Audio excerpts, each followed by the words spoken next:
I turned 70 that Saturday afternoon, and all I wanted was a peaceful dinner at my favorite steakhouse. Rare ribeye, good whiskey, and the comfort of family. Just my son, his wife, and my 2 grandkids. Nothing extravagant, just warmth. Instead, I ended the night gripping the edge of a mahogany table, knuckles white, as my only son looked me in the eye and called my life's work his rightful inheritance. It began normally enough. Mark had reserved a private room at Donovan's, the kind with dark wood, soft light, and waiters who disappear when they're not needed. I'd barely ordered my drink before Elaine, my daughter-in-law, slid an envelope across the table, smiling that polished smile that never quite reaches her eyes. "We thought it was time to talk about the future," she said, "about the estate." Mark nodded. His tone felt rehearsed. "Dad, you've worked hard your whole life, built something incredible. But at your age, managing all that, it's a burden, and we're ready to take it off your hands." I blinked, confused. Before I could say a word, Mark stood up and raised his glass. "To my father," he said, voice just loud enough for the waiter to pause, "who has finally agreed to sign over the estate to us as payment for the years we've supported him." The room went silent. My grandchildren looked up from their phones. The waiter froze. And I just sat there, stunned. Because everything I'd built since I was 23, my home, my business, my land, had just been surrendered, without a conversation, without my consent. Everyone stared, waiting, and in that awful suspended moment, I nodded. Not in agreement, in shock. A mistake they would later weaponize against me, never realizing, in that moment of silence, I was already planning how to destroy their little scheme. One legal clause at a time. I wasn't always alone. For 42 years, Charlotte was by my side, building our life brick by brick. We started with nothing but a beat-up pickup and her grandfather's toolbox. When she died 3 years ago, something in me went with her. Mark was our only child, born after 7 years of trying, when we'd almost given up hope. I still remember holding him, this tiny, red-faced miracle, promising him everything I never had. And I kept that promise. Private schools when we could barely afford rent, college without student loans, the down payment on his first house. I never saw it as sacrifice. It was investment in my son. When he met Elaine in his senior year, Charlotte had her doubts. "She looks at him like he's a ladder, not a person," she whispered to me after their first dinner together. I dismissed it as mother's caution. Looking back, Charlotte saw what I couldn't, or wouldn't. The calculating glances at our home, the questions about my business, the subtle disappointment when they learned Charlotte's family jewelry stayed in a safety deposit box not around her neck. After Charlotte's funeral, things changed. Mark and Elaine started visiting more. Weekly dinners, surprise drop-ins. Elaine bringing groceries I never asked for. Mark suddenly interested in my financial advisor's name. "Just want to make sure you're taken care of, Dad," he'd say. Hand on my shoulder, eyes on the stack of mail on my counter. I was lonely enough to be grateful, blind enough to be flattered. The estate they mentioned wasn't sprawling, but it was valuable. The custom home Charlotte and I designed together on 3 acres just outside the city. The commercial property downtown where Eastland Construction, the company I built over 4 decades, still operated. A portfolio healthy enough to see me through retirement and leave something meaningful behind. I'd always assumed Mark would inherit everything. Never questioned it. But inheritance and seizure are different things entirely. There were signs I ignored. Mark bringing property assessments to Sunday dinner. Elaine measuring my living room when she thought I was napping. The casual mentions of senior communities that friends' parents just loved. The first real warning came last Christmas. My grandson Tyler, just 16, asked innocently at dinner, "So when are you moving into Grandpa's house, Dad?" The table went silent. Mark laughed too quickly. "Nothing's decided yet, buddy." But Elaine didn't laugh. She just sipped her wine and said, "Hopefully soon. The commute is killing us." I changed the subject, told myself they were just talking theoretically, that my son, the boy I taught to fish, to change oil, to be honest even when it hurt, wouldn't push me out of my own life while I was still living it. 6 months later, I started finding brochures for assisted living facilities tucked into my mail. Forgotten conversations suddenly remembered differently, with Elaine insisting, "But you agreed to this last month, Richard. Don't you recall?" Once I overheard them in the kitchen while I was in the backyard. "He's getting forgetful," Elaine whispered. "The doctor said it's just age, but we should document everything, just in case." Mark's voice came back lower. "I don't like thinking that way about Dad." "We're not getting any younger either," she replied, "and this neighborhood is only appreciating.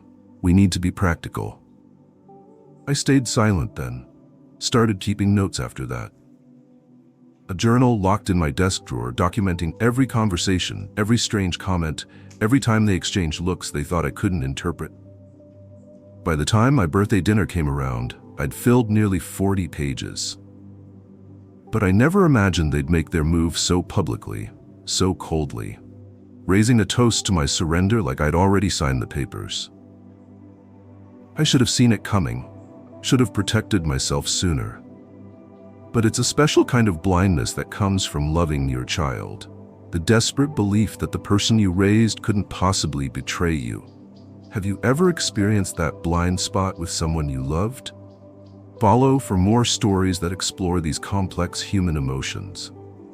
I was wrong, and now I had to decide, would I fade quietly as they expected, or would I show them that 70 years hadn't dulled my mind or my resolve?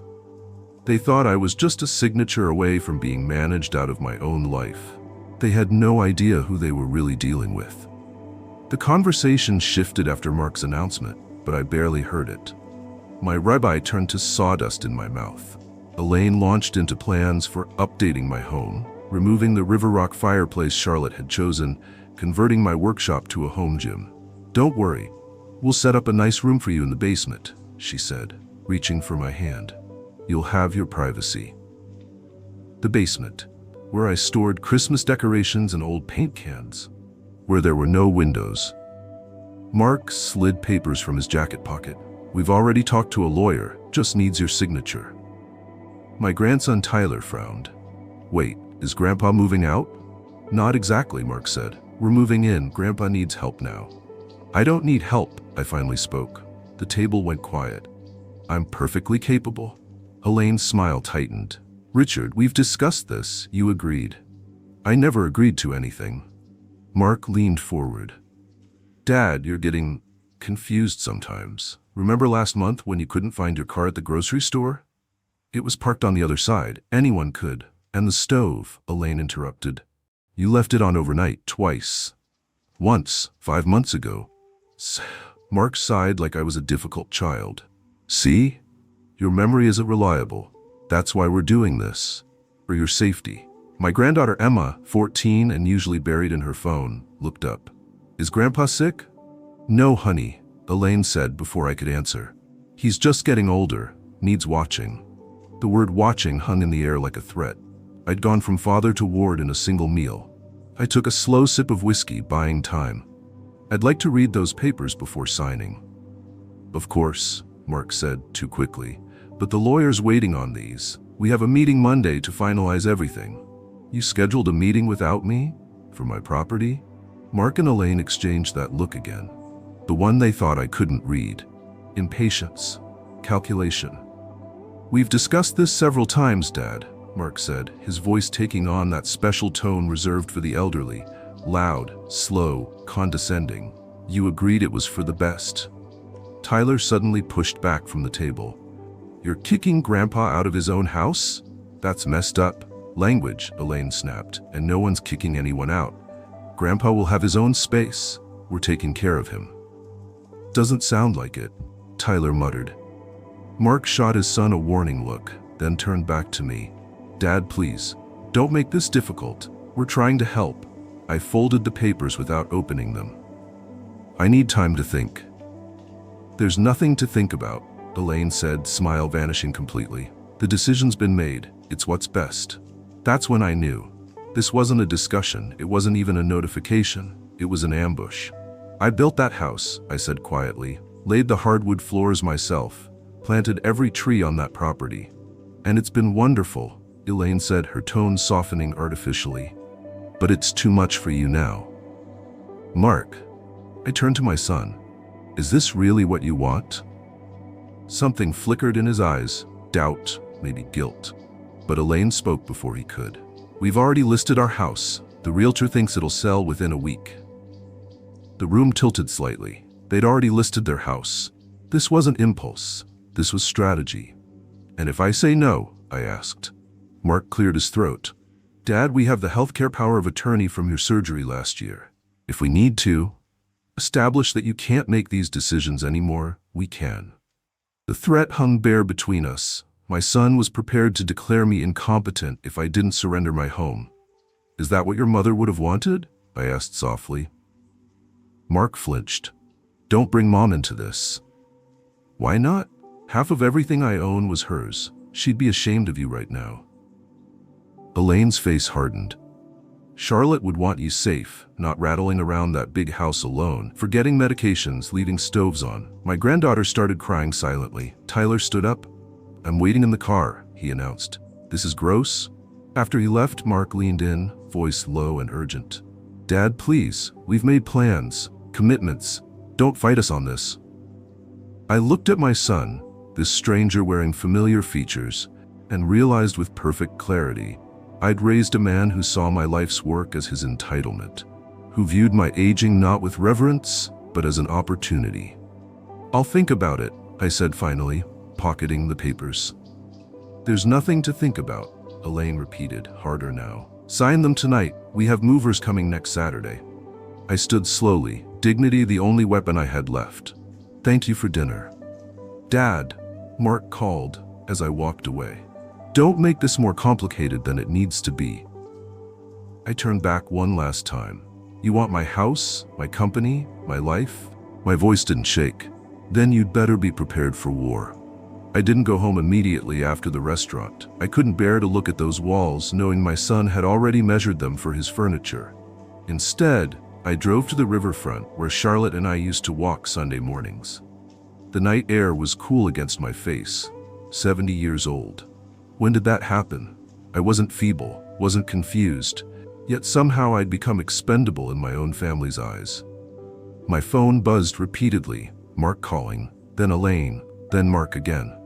I turned it off and sat watching the water until my thoughts settled like silt at the bottom of a disturbed pond. When I finally returned home, it was past midnight. I flipped on lights, looking at my house with new eyes, seeing what they coveted, the custom kitchen Charlotte had designed.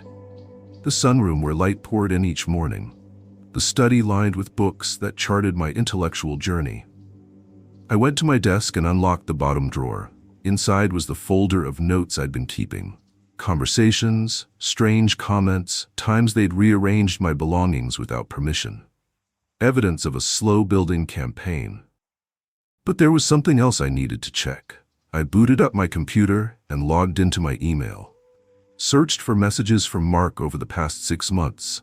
There, a thread from March where he'd asked about my estate plans, and I'd replied that nothing had changed. No discussion of turning over property. No agreement to move to a basement apartment. I printed these exchanges. Physical proof that contradicted their claims.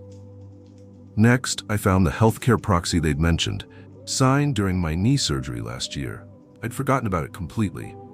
The document gave Mark authority to make medical decisions if I was incapacitated, but nothing about property or finances.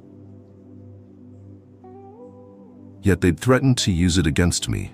I reached for my phone to call my lawyer, then remembered the hour. Tomorrow then, first thing. As I placed the documents in a secure folder, something caught my eye. A blinking light on my answering machine.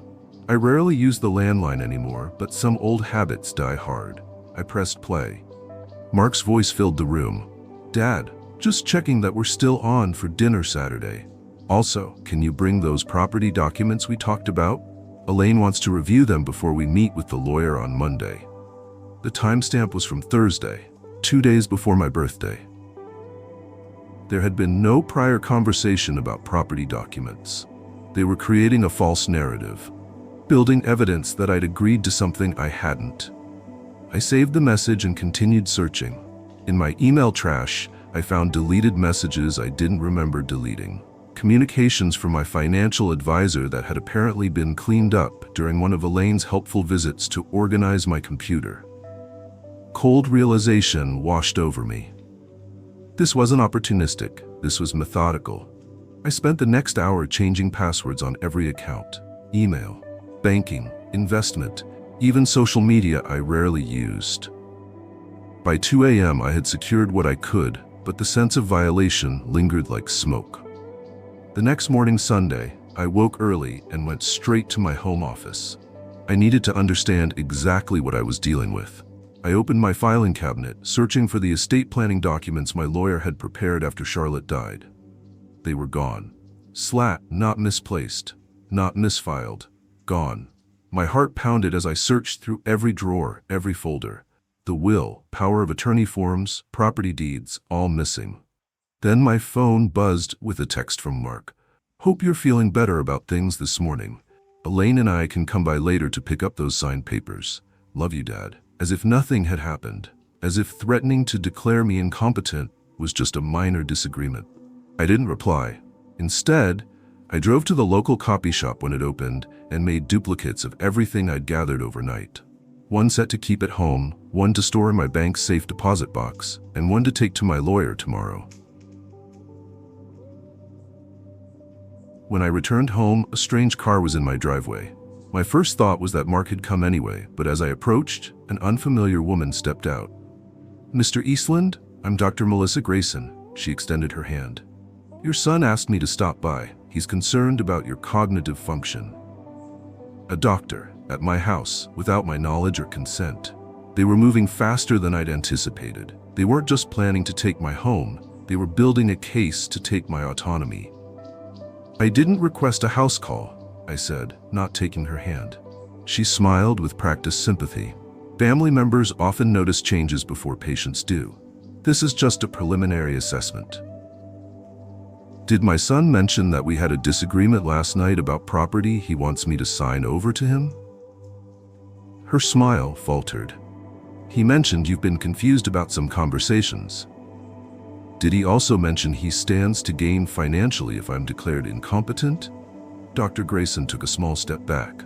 "Perhaps we should reschedule when you're feeling more comfortable. Perhaps you should consider the ethics of performing evaluations at the request of interested parties," I replied calmly. "I'll be filing a complaint with the medical board." As she hurriedly returned to her car, I took a photo of her license plate. More evidence for the file. Inside, I checked my answering machine again. 3 new messages, all from Mark, his tone evolving from concern to frustration. "Dad, please call us back." "Dad, you're making this harder than it needs to be."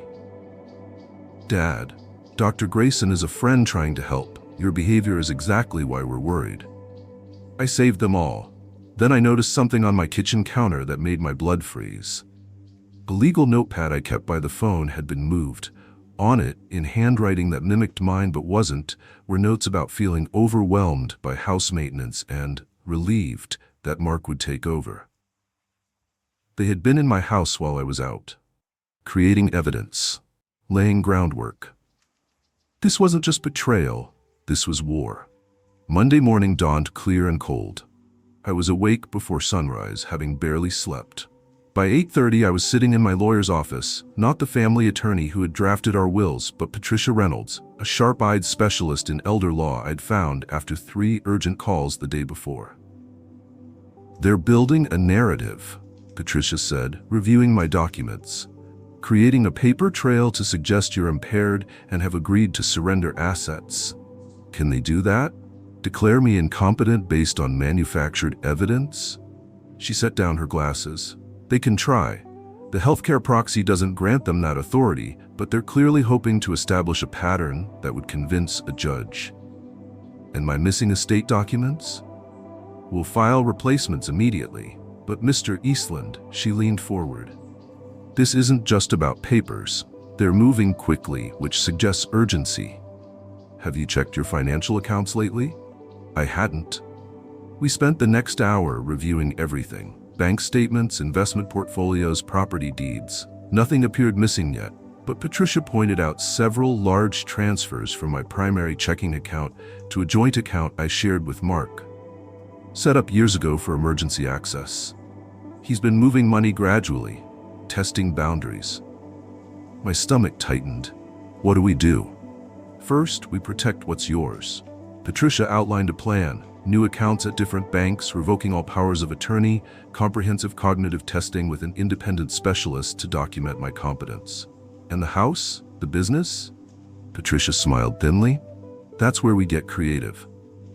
By Tuesday, I had established new accounts at 3 different banks, transferred funds, changed every password, and completed a 4-hour cognitive assessment that confirmed what I already knew. I was entirely competent. I also visited my company, Eastland Construction, ostensibly to check in, but really to access documents in my office safe that Mark couldn't reach. Original deeds, business formation papers, Charlotte's handwritten amendments to our will. Roger, my operations manager for 30 years, noticed something was wrong. You seem focused, Richard. Everything all right? I considered keeping it private, then realized I needed allies.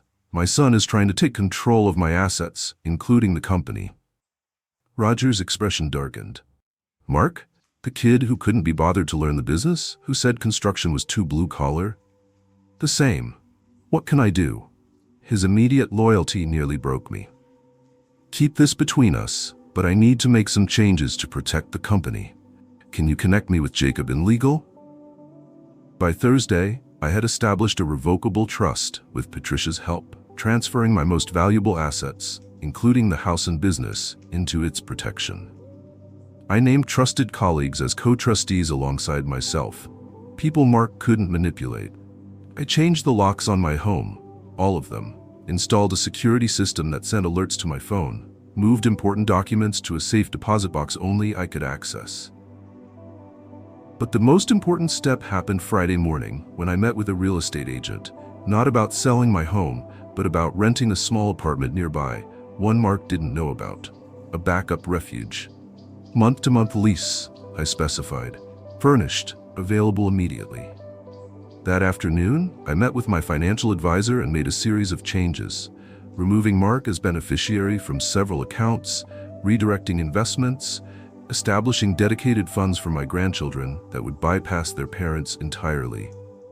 Are you sure about this, Richard? He asked, clearly uncomfortable. My son threatened to have me declared incompetent if I didn't surrender my property to him. I replied calmly, yes, I'm sure. Throughout all this, Mark continued his campaign. Daily calls, texts expressing concern about my mental state, emails referencing conversations we'd never had. Even a visit from Elaine with homemade soup and casual questions about my medications. I documented everything. Recorded conversations when legal, kept copies of texts and emails, maintained my journal with meticulous timestamps. Patricia called Friday afternoon. The trust is established. Your cognitive assessment results are excellent. We've revoked all previous powers of attorney. How do you want to proceed? I'd given this considerable thought. The obvious move would be confrontation, legal notices, cease and desist letters, formal revocations delivered by courier. But that would show my hand. Let them know I was fighting back. We wait, I said. Let them think I'm still considering their offer. Let them believe I'm vulnerable. And then? Then we spring the trap at the moment of their choosing. I felt a strange calm settle over me. They want to meet with their lawyer on Monday to finalize everything. Let's let them schedule that meeting. Saturday morning, I finally responded to Mark's increasingly urgent messages. Still considering everything. Need more time to process. Can we postpone Monday's meeting until Thursday? Want to make sure I'm making the right decision. His reply came within minutes. That's fine, Dad. Thursday works, so glad you're coming around. We just want what's best for you. I almost admired the performance. Almost. Sunday, I drove to see my grandchildren. Mark and Elaine were surprised when I appeared at their door, but Tyler and Emma were genuinely happy to see me. Can I take the kids for ice cream? I asked casually. Just want some grandpa time. Mark hesitated, but refusing would seem odd. Sure, Dad. Not too much sugar for Emma, though. Once alone with my grandchildren, I didn't poison them against their parents, didn't mention the conflict at all. I simply listened, about school, friends, dreams. As we finished our ice cream, Tyler asked quietly, "Are you really sick, Grandpa?" "No, Tyler. I'm not sick or confused. I'm just getting older." "Then why are Mom and Dad acting weird about your house?" I chose my words carefully. Sometimes adults make decisions based on fear or want, not on what's right. "They shouldn't take your house," Emma said suddenly. "It's not fair." I squeezed her hand. "Life isn't always fair, sweetheart, but there's always a choice in how we respond." That night, I returned to my newly secured home and reviewed everything once more. Every document protected, every asset secured, every vulnerability addressed. Mark thought I was old, confused, easy to manipulate. He thought Thursday's meeting would be his victory lap. He had no idea what was coming, no idea at all. Thursday arrived with a clarity I hadn't felt in years. I dressed carefully. Charcoal suit, Charlotte's favorite tie clip, polished Oxfords, not the wardrobe of a confused old man. Mark had arranged the meeting at his lawyer's office, Wilson & Gray, a mid-sized firm I'd never used. When I arrived precisely at 2 p.m., the receptionist smiled with rehearsed sympathy. "Mr. Eastland, everyone's waiting in the conference room." Everyone indeed. Mark and Elaine sat on one side of a long table. Beside them, a thin man with expensive glasses who introduced himself as James Wilson. And surprisingly, Dr. Grayson, the physician who'd appeared uninvited at my home. Mark stood, relief evident. "Dad, you made it?" "Wouldn't miss it," I replied, setting my briefcase on the table. "We've prepared everything," Wilson began, sliding documents toward me. "Simple transfer of the property and business holdings into a family trust managed by Mark and Elaine, with provisions for your care and residence." I nodded, examining the papers without comment. "The medical assessment is included," Wilson continued, supporting the recommendation that management of complex assets be transferred to 2 family caregivers. "Dr. Grayson shifted uncomfortably but said nothing. "Before we proceed," I said quietly, "I'd like to introduce someone." I opened the conference room door. Patricia Reynolds entered, followed by Roger from my company and another woman no one recognized. Mark's smile faltered. "Dad? What's this?" "My attorney, Patricia Reynolds, my operations manager, Roger Daniels, and Dr. Helen Mercer, geriatric psychiatrist who conducted my comprehensive cognitive assessment on Monday." Wilson frowned. "Mr. Eastland, this meeting was arranged to facilitate the transfer of my assets based on alleged cognitive impairment," I finished. "I'm aware." Patricia stepped forward, placing her own file on the table. "Before we go further, these are formal cease and desist notices regarding attempts to declare of Mr. Eastland incompetent, unauthorized access to his financial accounts, and falsification of documents." Dr. Mercer spoke next. "I've completed a full evaluation of Mr. Eastland. He shows no cognitive impairment whatsoever. His memory, executive function, and decision-making capabilities are all within superior ranges for his age group." Wilson's expression tightened. "Dr. Grayson has also conducted an assessment. Without consent, proper protocols, or disclosure of financial conflicts of interest." Patricia interrupted, sliding another document forward. "We filed an ethics complaint with the state medical board." Dr. Grayson paled. "I was told this was a wellness check requested by family." Elaine's face flushed. "You're making this into something ugly. We're trying to help you. By transferring my property without consent? By creating false evidence of confusion? By emptying joint accounts?" I kept my voice measured. "That kind of help I can live without." Mark leaned forward. "Dad, you're confused. We discussed this. You agreed." "I have never agreed to surrender my home or business," I stated flatly, "and I have documentation proving you've been creating a false narrative, including recorded messages and manipulated documents." Wilson glanced at Mark sharply. "You said he had verbally agreed multiple times." I opened my briefcase, removing a folder. "These are bank statements showing $147,000 transferred from my accounts to yours over the past 4 months, Mark. Money you claimed was for property taxes and maintenance, but actually went toward the down payment on a vacation home in Florida." Elaine gasped. Mark's face went white. That's not," he stammered.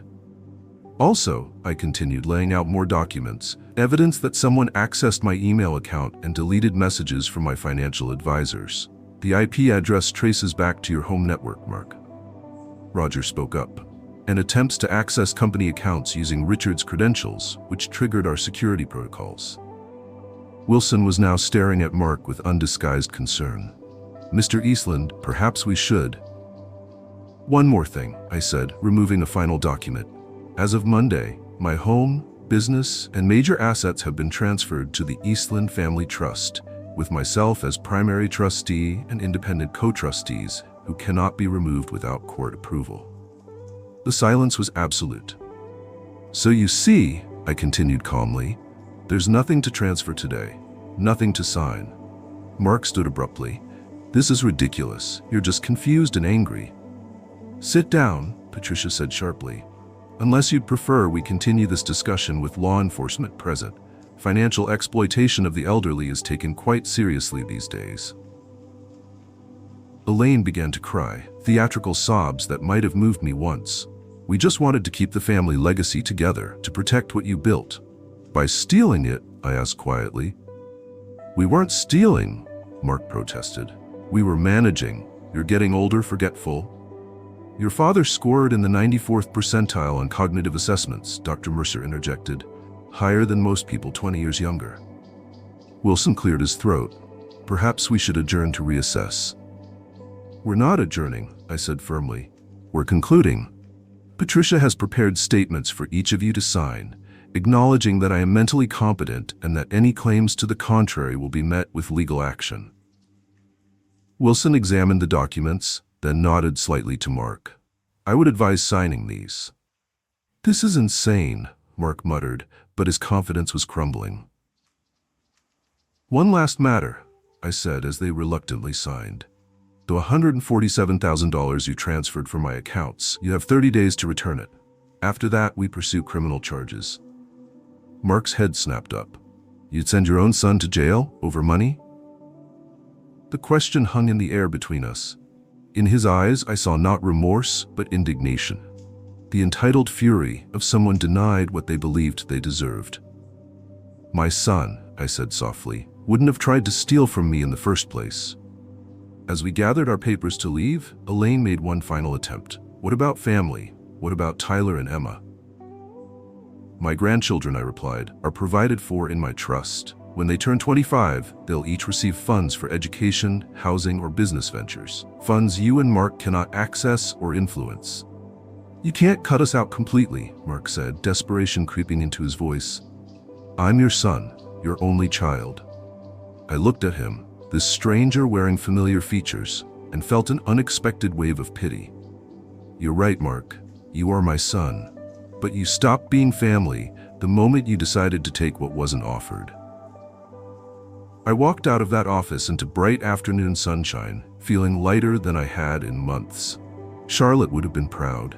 And somewhere, I imagine, she was. 3 months passed after that confrontation in the lawyer's office. Autumn arrived, painting the trees around my property in fiery colors Charlotte always loved. I spent mornings on the back deck with coffee, watching leaves drift down like memories settling gently around me.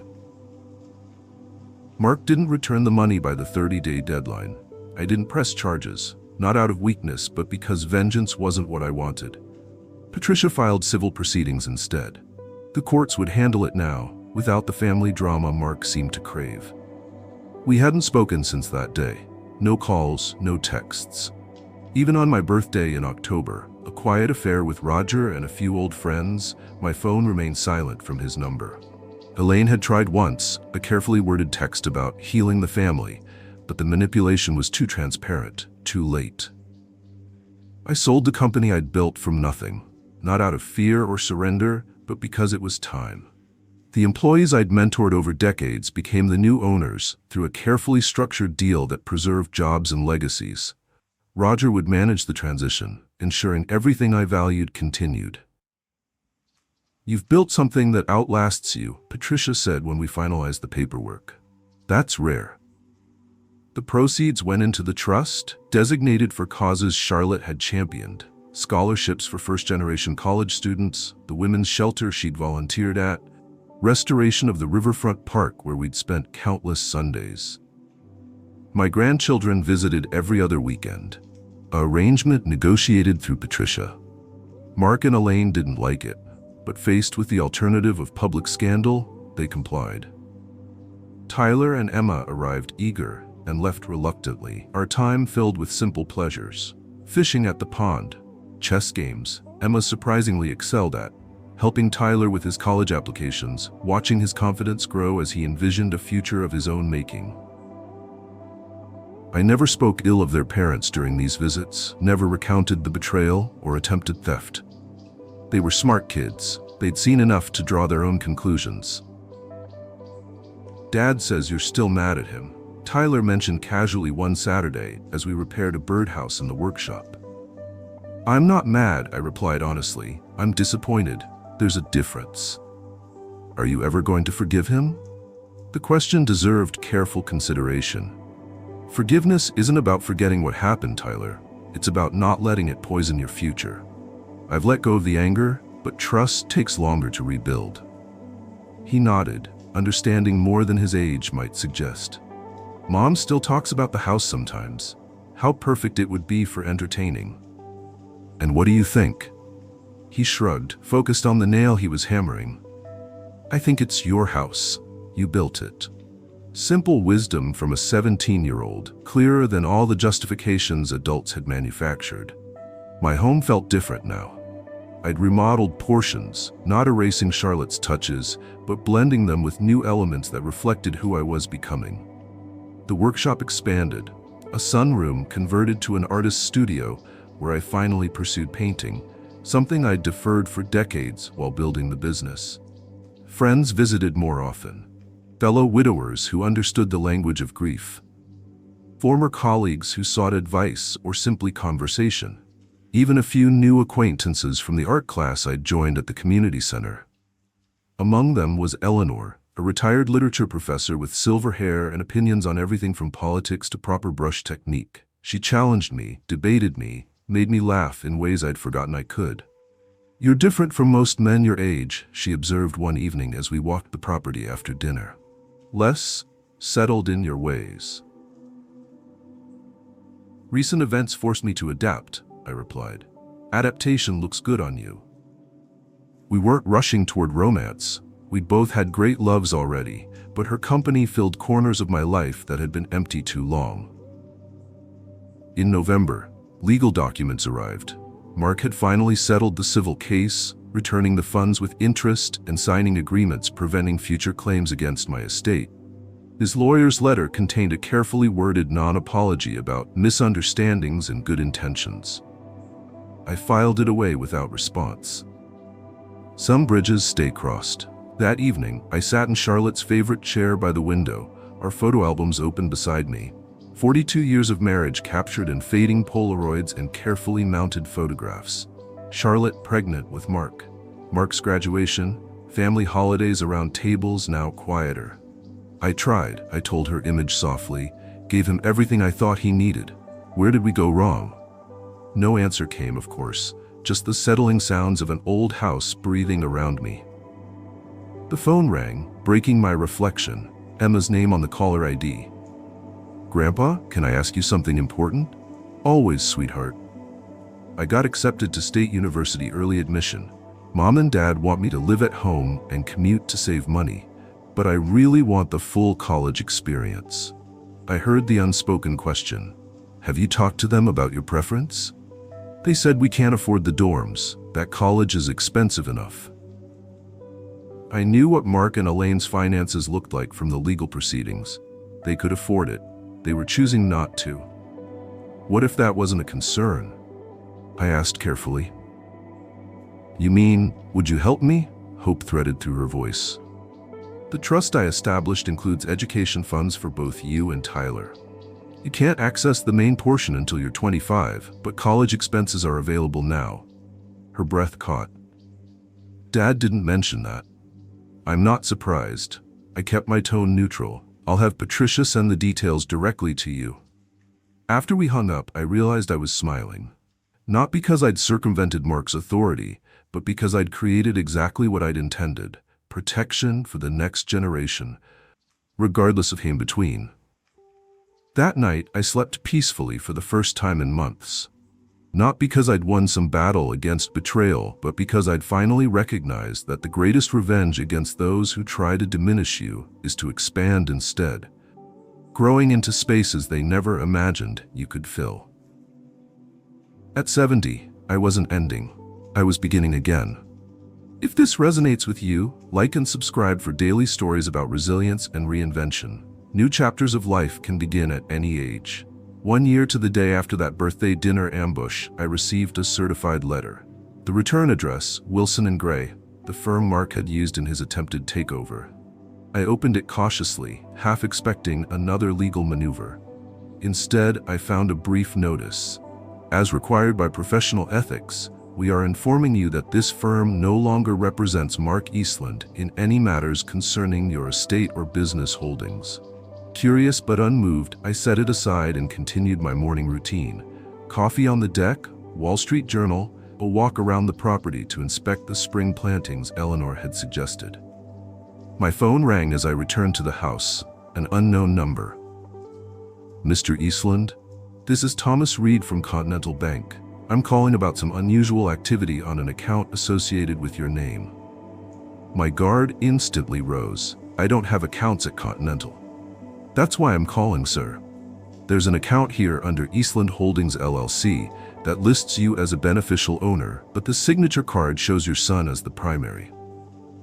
Eastland Holdings, a name I'd never heard before. Can you tell me when this account was opened? Approximately 18 months ago, he replied. Recent internal audits flagged it for review. There have been significant transfers from your former company's vendors into this account. The timeline crystallized instantly. 18 months ago, while I was still running the company, before any talk of handovers or retirement, before the birthday dinner ambush. I'd like to come in, I said, keeping my voice measured, and I'll be bringing my attorney. 2 hours later, Patricia and I sat in a private conference room at Continental Bank, while Thomas Reed laid out documents that told a story more calculated than I'd imagined. Mark had created Eastland Holdings LLC in Nevada, a state known for minimal disclosure requirements. He'd opened accounts using my business information but his signature. Then systematically approached my company's vendors with a proposal. Discount their invoices to Eastland Construction by 5%, but pay the difference to Eastland Holdings for consulting services. The vendors thought they were paying a subsidiary of your company, Reed explained, but the funds went directly to this separate entity controlled by your son.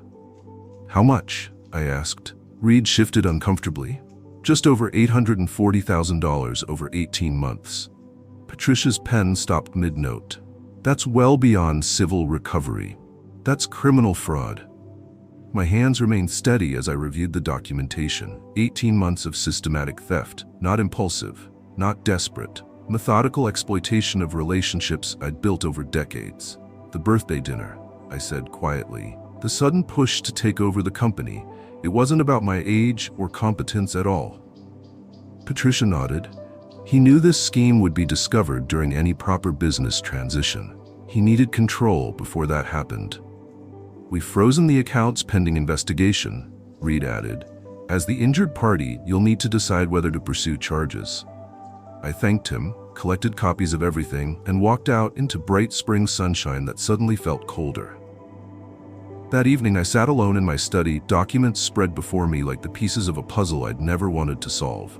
The extent of the betrayal was still settling into my consciousness, not just attempted theft, but actual theft. Systematic. Premeditated. My phone buzzed. A text from Mark. Dad, can we talk? It's important. I didn't respond. 10 minutes later, another. Please, I know about Continental. I can explain. So that was it. The bank had contacted him too. Not remorse, just desperation. I shut off my phone and poured a finger of bourbon, Charlotte's favorite Woodford Reserve we'd saved for special occasions. This hardly qualified as celebration, but some moments at acknowledgement. The doorbell rang just after 8 p.m.